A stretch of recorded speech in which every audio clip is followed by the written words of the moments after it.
একজন বৃদ্ধা নারী শুধু লা ইলাহা ইল্লাল্লাহ বলার অপরাধে তাকে এমনভাবে হত্যা করা হয়েছিল যা শুনলে আজও শরীর কেঁপে উঠবে।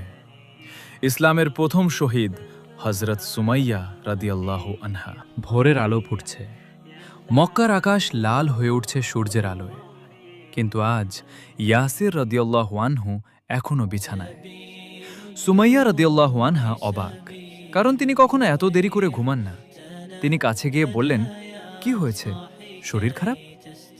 ইয়াসির রাদিয়াল্লাহু আনহু ধীরে বললেন, না, কিন্তু আমি আজ এক ভয়ঙ্কর স্বপ্ন দেখেছি। ইয়াসির রাদিয়াল্লাহু আনহু বলতে শুরু করলেন, আমি দেখলাম একটা বিশাল মাঠ, চারপাশে পাহাড়। হঠাৎ পাহাড় ফেটে আগুন বের হলো, ভয়ঙ্কর আগুন, যা পুরো মাঠ গ্রাস করল। কিন্তু দূরে একটা সবুজ শান্ত জায়গা, সেখানে তুমি দাঁড়িয়ে আমাকে ডাকছো, আর আম্মার বলছে,